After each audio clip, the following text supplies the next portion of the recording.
The greatest coincidences in the Bible.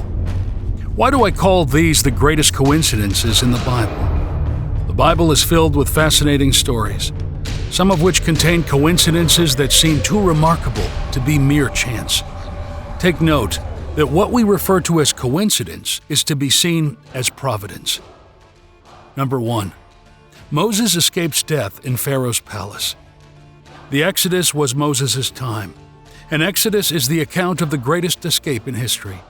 Over 2 million slaves flee from one of the world's most heavily protected countries. It's an incredible story with a series of miracles, including some of the most well-known in the Bible. At the time, the Israelites were led by a man named Moses. He witnessed more miracles than Abraham, Isaac, and Jacob combined. With a number of miracles occurring one after another as God interceded on behalf of his people. Some of the miracles appear to be magic, such as when Moses' rod changes into a snake. But the majority are obvious natural manipulations as God demonstrates his power over all he has created for the welfare of his people. Moses was a man who evaded death.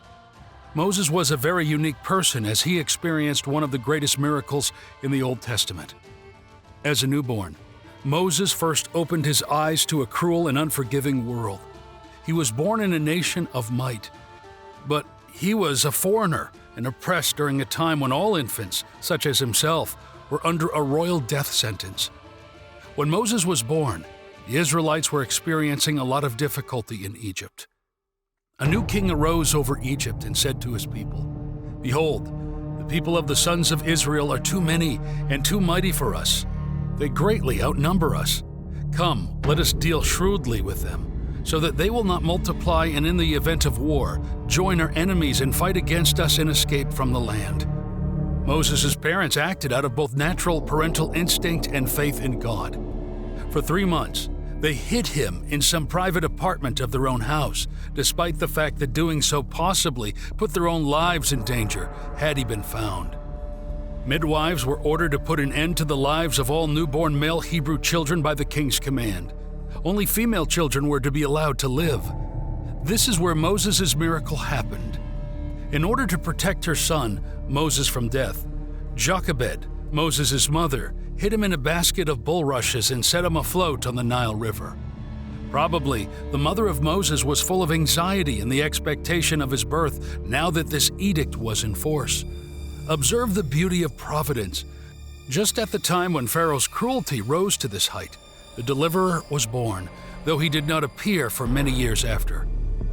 Exodus chapter 2 verses 3 through 4. But when she could no longer hide him, she got him a papyrus basket and covered it with tar and pitch. Then she put the child in it and set it among the reeds by the bank of the Nile. And his sister stood at a distance to find out what would happen to him. When Jochebed released the handmade boat crafted with bulrushes into the river, she relinquished something that held immense value to her. However, she demonstrated a remarkable amount of faith and trust in God's providence, believing that he would guard and protect it. According to the biblical narrative, it was under the divine guidance of God that Pharaoh's daughter discovered the abandoned infant Moses. Despite being raised in a culture that taught her to reject the Hebrews, the cries of the helpless baby stirred a sense of compassion in her that she couldn't ignore. She was moved by an inexplicable force that compelled her to take the child under her care and raise him as her own. The only place a Hebrew baby would be safe was in an Egyptian home, and the day that Moses was placed in his would-be casket, he didn't just find a home, but an Egyptian place. The coincidence also does not stop here. Exodus 2. Then his sister said to Pharaoh's daughter, "Shall I go and call a wet nurse from the Hebrew women to nurse the child for you?" And Pharaoh's daughter said to her, "Go ahead." So the girl went and called the child's mother. Then Pharaoh's daughter said to her, "Take this child away and nurse him for me, and I will give you your wages." So the woman took the child and nursed him, and the child grew. And she brought him to Pharaoh's daughter, and he became her son. And she named him Moses, and said, "Because I drew him out of the water." Moses' mother had the protection of the government and wages to take care of a child that would have been wrongfully executed. Isn't that amazing? God had this beautifully planned for the deliverance of both Moses and, subsequently, for the deliverance of the people of Israel as well. He expertly steered Moses' parents, the flow of the Nile, and the affections of Pharaoh's daughter to accomplish his will.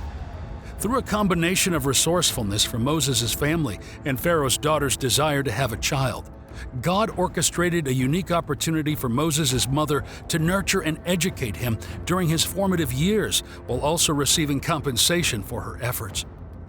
There is no doubt that it was during these formative years that Moses gained knowledge of the God of the fathers and came to the realization that the Hebrews were his fellow countrymen. In the palace, Moses would definitely learn certain customs that would enable him to face the Pharaoh years in the future and save the Israelite people.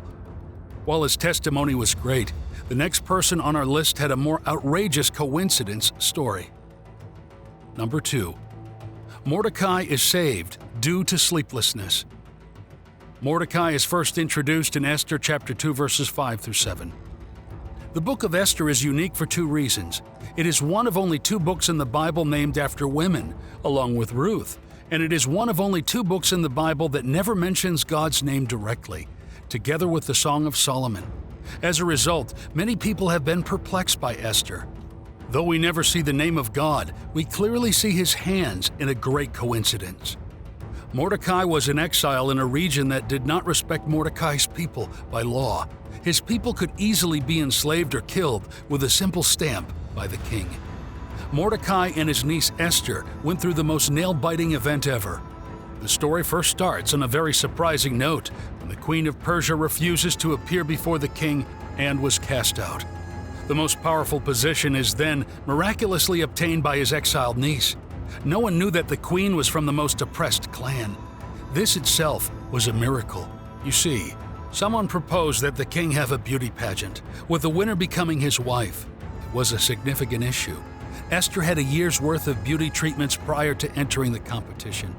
She was proclaimed Xerxes' new queen as a result of her victory. By proxy, Mordecai, the exile, had the most unimaginable power for someone with his status. He had a connection to royalty. However, we are yet to reach the great coincidence. Because the empire's Jewish communities were in danger due to anti-Semitic sentiments, she kept their relationship a secret at Mordecai's request.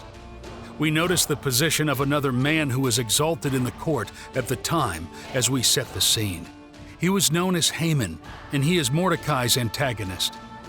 He was a descendant of Agag. The prophet Samuel had instructed Saul, Israel's first king, to go defeat Agag.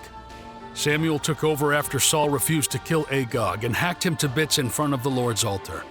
As a result of this occurrence in history, there was hatred between the Agagites and the Jews, and Haman harbored animosity for the Jews.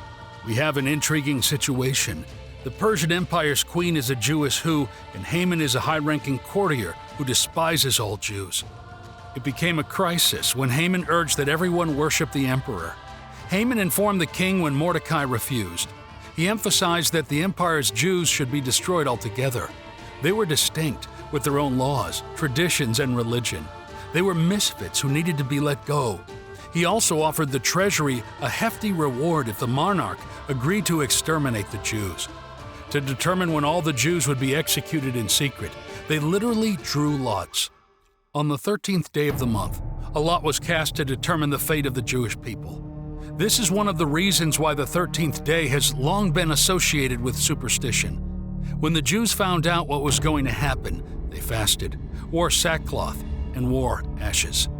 Mordecai sent Esther a message begging the king for mercy.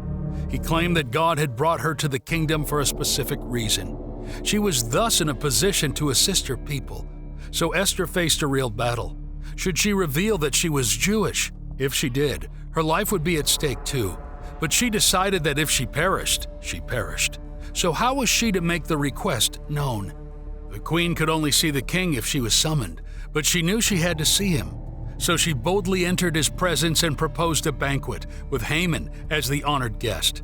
The king granted the request, and the meal was properly set up. Haman went out that day happy and in high spirits. But when he saw Mordecai at the king's gate and observed that he neither rose nor showed fear in his presence, he was filled with rage against Mordecai. Nevertheless, Haman restrained himself and went home. calling together his friends and Zeresh, his wife. Haman boasted to them about his vast wealth, his many sons, and all the ways the king had honored him and how he had elevated him above the other nobles and officials. "And that's not all," Haman added. "I'm the only person Queen Esther invited to accompany the king to the banquet she gave, and she has invited me along with the king tomorrow. But all this gives me no satisfaction as long as I see that Jew Mordecai sitting at the king's gate." His wife Zeresh and all his friends said to him, "Have a pole set up, reaching to a height of 50 cubits, and ask the king in the morning to have Mordecai impaled on it. Then go with the king to the banquet and enjoy yourself." This suggestion delighted Haman, and he had the pole set up. Now, Mordecai is in a supposedly tough bind. The second most powerful man in the land wants him dead, and that night he was going to get the permission to kill Mordecai. Esther does not know about this, so it would be a miracle to survive the night. But God kept Ahasuerus awake to thwart the evil scheme. In trying to make the best of his insomnia, the king had the chronicles of his reign read to him. By divine coincidence, the portion that was read contained the account of the attempt on his life which had been foiled by Mordecai. Upon inquiry, it was learned that nothing had ever been done to reward him for this service. Strangely enough, it was at the very same time that the king had an impulse to reward the man who had saved him from the assassins. When Haman entered, Ahasuerus asked the general question, "What shall be done for the man whom the king delights to honor?" Thinking that his own great moment had come, Haman suggested the most elaborate parade and the bestowing of honors, second only to those of the king himself. Haman further suggested that a public announcement be made as the parade moved through the city. "Thus shall it be done to the man whom the king delights to honor." Thereupon the king ordered Haman to hurry and bestow all these honors not on Haman, but on Mordecai, the Jew. Haman went out to proclaim his worst enemy as the man whom the king delighted to honor. Pride went before destruction, and a haughty spirit before a fall.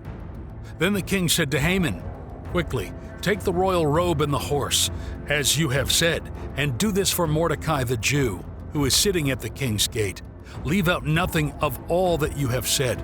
So Haman took the royal robe and the horse and dressed Mordecai and led him on horseback through the open square of the city, proclaiming before him, "This is what shall be done for the man whom the king desires to honor." Then Mordecai returned to the king's gate, but Haman hurried to his own house, mourning and with his head covered in sorrow. Then Haman told Zeresh his wife and all his friends everything that had happened to him. Then his wise counselors and his wife Zeresh said to him, "If Mordecai, before whom you have begun to fall in status, is of Jewish heritage, you will not overcome him, but will certainly fall before him." While they were still speaking with him, the king's eunuchs, attendants, arrived and hurriedly brought Haman to the banquet which Esther had prepared. Therefore, after a pole was created to hang him, on that night, the king went through the book that detailed Mordecai's actions to save the king. Then Haman, the antagonist, mistakenly told the king to bless Mordecai, thinking that he was rewarding himself. It almost looks like Haman was devoted to the greatness of Mordecai. As Haman honored him in front of the city, it was an incredible event, certainly the result of God's hand. The amazing thing is that this is still not the end. At the feast, Esther found the courage to speak to the king about her people. When the king learnt of Haman's heinous plot, he had him hanged on the gallows that had been erected especially for Mordecai. A fresh decree was published, overriding Haman's orders and guaranteeing the Jews the right to self-defense as well as the authority to assemble and annihilate any armed force that could attack them. Because assassins were waiting to slay all the Jews across the empire, it was a stunning intervention. As a result, when Haman's edict to exterminate the Jews came to fruition, the Jews were ready and proceeded to defeat their opponents and slay Haman's family. So Mordecai got saved by his enemy. If this had not happened, there would have been no Jews left because the Persian Empire spanned from India to Egypt. If the original edict had been followed, Jesus would not have been born. As a result, Esther stepped in to save the day. It's no wonder that the Jews celebrate Purim every year to honor these events. Mordecai's trust in God shone throughout the tale of Esther, serving as a light of hope for those around him and a source of strength for Esther. His words and deeds revealed the man who was not interested in gaining prestige or following the crowd, but rather in standing up, at times alone, for what he considered to be God's will. Number 3. Ruth meets Boaz, her savior. The events of the book of Ruth took place during the time of the Judges, a terrible period in Israel's history in which a vicious cycle kept repeating itself. The people fell into idolatry. God allowed their enemies to oppress them. They cried out to him for deliverance. He raised up a judge to rescue them, and they fell back into idolatry. In the days when the judges ruled, there was a famine in the land. So a man from Bethlehem in Judah, together with his wife and 2 sons, went to live for a while in the country of Moab. The man's name was Elimelech. His wife's name was Naomi, and the names of his 2 sons were Mahlon and Chilion. They were Ephrathites from Bethlehem, Judah, and they went to Moab and lived there. Ruth chapter 1 verses 1 through 2. Now Elimelech, Naomi's husband, died, and she was left with her 2 sons. They married Moabite women, one named Orpah and the other Ruth. After they had lived there about 10 years, both Mahlon and Chilion also died, and Naomi was left without her 2 sons and her husband. Ruth chapter 1 verses 3 through 5. Her circumstances had deteriorated to the point where she had no way of supporting herself in Moab. When Naomi learned that the famine in her native Israel had ended, she made the decision to return to Judah. She encouraged her daughters-in-law to return to their childhood homes in Moab, and she prayed that God would bless each of them with a new husband. Naomi felt that the women would be squandering their lives if they stayed with her because she couldn't provide either with another husband or herself because she was more or less destitute. As she puts it, the Lord's hand had turned against her. Yet, it was through her very difficult situation that God was about to work in a big way. Regardless of what Naomi said, Ruth was determined to stay with her. Despite the fact that Orpah turned back, Ruth said, "Wherever you go, I will go. Your people will be my people, and your God will be my God." She even swore an oath to stay with her mother-in-law for the rest of her life. Her devotion was so strong that she preferred widowhood and its difficulties to abandoning Naomi and her God, implying that she'd come to believe in him in part because of the woman's testimony. Ruth had clearly made a complete break with her past by rejecting the Moabites' idolatry and embracing Israel's God as her own. Because Ruth was adamant, Naomi stopped attempting to persuade her, and the 2 women returned to Bethlehem. Naomi returned to Israel as a broken, bitter woman. She told her hometown's people, "The Lord has opposed me, and the Almighty has afflicted me." And while Naomi was truly despondent, the barley harvest was approaching. She could see that God had put an end to the famine, which had driven her family away into their graves. In the midst of her hopelessness, there was hope. Now Naomi had a relative of her husband, a man of great wealth, of the family of Elimelech, whose name was Boaz. And Ruth the Moabitess said to Naomi, "Please let me go to the field and glean among the ears of grain following one in whose eyes I may find favor." And she said to her, "Go, my daughter." So she left and went and gleaned in the field after the reapers, and she happened to come to the portion of the field belonging to Boaz, who was of the family of Elimelech. Ruth chapter 2 verses 1 through 3. God was preparing sleepy Bethlehem, Naomi's hometown in the male lead to whom we've introduced here, as the site of his miraculous interruption at a later point in history through this story. Boaz was a wealthy relative of Elimelech and the son of Rahab, the same former prostitute who hid Israel's spies and survived the fall of Jericho due to her faith in God.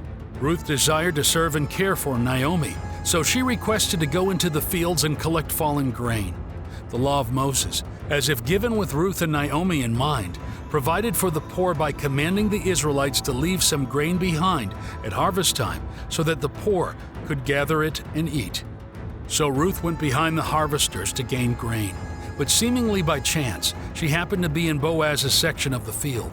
Every time we see what we believe to be a coincidence in the Bible, we should look at it as providence. Of course, nothing happens by chance, and no one happens to be anywhere at any given time. The author's use of "happened to be" acknowledges God's providential working in Ruth's life. When Boaz arrived and learned who the gleaning woman was, he was moved by her plight and offered her provision and safety. Ruth couldn't understand why he had chosen her, especially since she was a Moabitess, a foreigner in Israel. Boaz basically told her that she was simply reaping the benefits of the life she had chosen. Her kindness, service to her mother-in-law, and decision to seek refuge in the Lord's provision had brought her blessing. Ruth's concern for Naomi would have been especially meaningful to Boaz because Naomi's husband was a relative. Because of Ruth's steadfast commitment, Boaz bestowed a blessing on her, requesting that the Lord under whose wings she had come for protection provide her with a spiritual covering. Ruth responded with humble gratitude. Then, Boaz generously provided her with additional assistance, more than the law required, so she wouldn't have to work as hard to provide for herself and Naomi was pleased to see how well Ruth had done in her gleaning that evening, but she was surprised to learn that Boaz was the one who had shown her such kindness. Naomi recognized right away that this was no chance meeting. God's sovereign hand had made a connection for them. She informed Ruth that one of their family redeemers was Boaz. Boaz could fulfill the law of levirate marriage as a family redeemer or kinsman redeemer. This was an ancient provision that stated that if an Israelite man died without a son to carry on his family name, the man's brother could provide for him by marrying his widow. Given God's word's provision and the divine connection that had occurred between Ruth and Boaz, Naomi encouraged Ruth to continue working in Boaz's field. Then her mother-in-law Naomi said to her, "My daughter, shall I not seek security for you, that it may go well for you? Now then, is Boaz not our relative, with whose young women you were? Behold, he is winnowing barley at the threshing floor tonight. Wash yourself, therefore, and anoint yourself, and put on your best clothes, and go down to the threshing floor. But do not reveal yourself to the man until he has finished eating and drinking. And it shall be, when he lies down, that you shall take notice of the place where he lies, and you shall go and uncover his feet and lie down. Then he will tell you what you should do." And she said to her, "All that you say, I will do." So she went down to the threshing floor and did according to all that her mother-in-law had commanded her. When Boaz had eaten and drunk and his heart was cheerful, he went to lie down at the end of the heap of grain, and she came secretly and uncovered his feet and lay down. And it happened in the middle of the night that the man was startled and bent forward, and behold, a woman was lying at his feet. So he said, "Who are you?" And she answered, "I am Ruth, your slave. Now spread your garment over your slave, for you are a redeemer." Ruth chapter 3, verses 5 through 9. Ruth agreed to Naomi's instructions and carried them out precisely.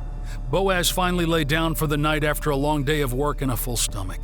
Ruth then approached. He awoke with his feet exposed, perhaps feeling the cool of the evening, and was surprised to find a woman lying at his feet. Because it was dark, he asked Ruth to identify herself, to which she replied, "I am Ruth, your servant. Take me under your wing, because you are a family savior." Ruth was proposing marriage with these words and actions. She was also requesting that Boaz fulfill his legal obligation as a family redeemer. Ruth was reminding him of the blessing he had previously bestowed on her by asking him to take her under his wing. Boaz had said to her, "May you receive a full reward from the Lord God of Israel, under whose wings you have come for refuge." Chapter 2, verse 12. Ruth was challenging him to become the human expression of that divine covering. Ruth had initially impressed Boaz, but she impressed him even more that night. Ruth had not pursued younger men, despite the fact that Boaz was older. This insight, however, was from Naomi, and Naomi's wisdom made Ruth a star in Boaz's mind. If Boaz redeems Ruth, she will be freed from her impoverished circumstances and formally adopted into God's chosen family. In a sense, she had given her life to Boaz. It was his job to ensure that the process was performed legally and her security afterwards was established.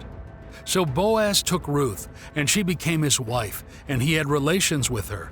And the Lord enabled her to conceive, and she gave birth to a son. Then the women said to Naomi, "Blessed is the Lord who has not left you without a redeemer today, and may his name become famous in Israel. May he also be to you one who restores life and sustains your old age. For your daughter-in-law, who loves you and is better to you than 7 sons, has given birth to him." Ruth chapter 4 verses 13 through 15. Boaz and Ruth married, and God blessed them with a son named Obed.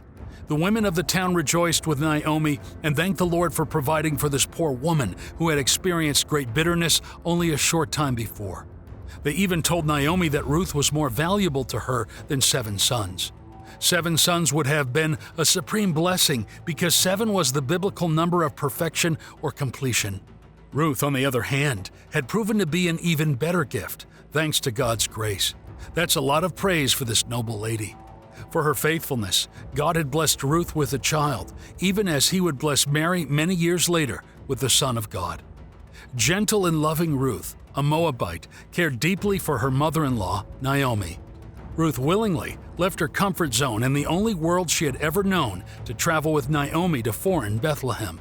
She exemplifies the strength and determination leaders must have to venture out and follow God, even if it means leaving family and friends behind. Ruth surrendered to Naomi's instructions in this strange and new culture.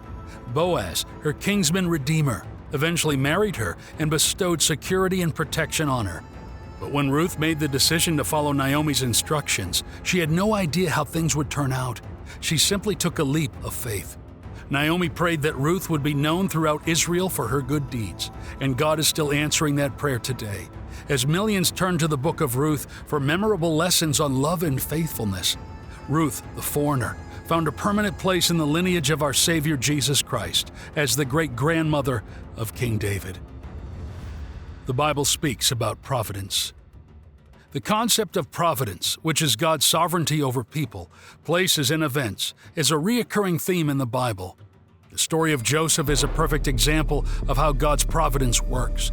At first glance, Joseph's life seems to be plagued with bad luck. He is sold into slavery by his own brothers, imprisoned for a crime he did not commit, and forgotten by those he helped. However, as the story progresses, we see how God's hand is guiding Joseph's life, even in the midst of his trials. In the end, Joseph becomes a powerful ruler in Egypt, being only second to Pharaoh. So, he was able to say to his brothers who sold him the following. Genesis chapter 50 verses 19 through 20. Joseph said to them, "But Joseph said to them, 'Do not be afraid, for I am in God's place. As for you, you meant evil against me, but God meant it for good in order to bring about this present result, to keep many people alive.'" People often only see the good and bad luck or chances that life presents without recognizing the bigger picture of the jigsaw puzzle. However, God sees the entirety of our lives from beginning to end and orchestrates events to work together for our good, as long as we love Him. Romans chapter 8 verse 28. "And we know that God causes all things to work together for good to those who love God, to those who are called according to His purpose." Even the events that led to the suffering and crucifixion of Jesus Christ were not a tragic accident, but rather a necessary part of God's divine plan. Even the actions of those who contributed to Jesus' suffering, such as Herod, Pilate, the Gentiles, and the Jews, played a role in fulfilling God's purpose. Despite the pain and anguish that Jesus endured, His sacrifice ultimately led to the redemption of humanity and the fulfillment of God's plan for salvation. Acts chapter 4 verses 26 through 28. "The kings of the earth took their stand, and the rulers were gathered together against the Lord and against His Christ. For truly against your holy servant Jesus, whom you anointed, both Herod and Pontius Pilate, with the Gentiles and the people of Israel, were gathered together to do whatever your hand and your purpose determined before to be done." Acts chapter 2 verse 23. "Him, being delivered by the determined purpose and foreknowledge of God, you have taken by lawless hands, have crucified and put to death." Life can be daunting if we view it solely as a series of fortunate or unfortunate events. However, if we view life through the lens of God's sovereignty, we begin to see things in a different light. God has determined our place and time of birth for a purpose. Acts chapter 17 verse 26. "And He made from one man every nation of mankind to live on all the face of the earth, having determined their appointed times and the boundaries of their habitation." There are numerous passages in both the Old and New Testaments where God's sovereignty is evident in the lives of individuals. Isaiah chapter 64, verse 8. But now, Lord, you are our Father. We are the clay, and you are potter. And all of us are the work of your hand. God even uses evil kings and calls them his servants, or his rod to bring chastisement on his children. Isaiah chapter 10, verse 5. Woe to Assyria, the rod of my anger, and the staff in whose hands is my indignation. Life is not luck, but God is the sovereign of the universe, doing what he wants with his property, which includes you and me.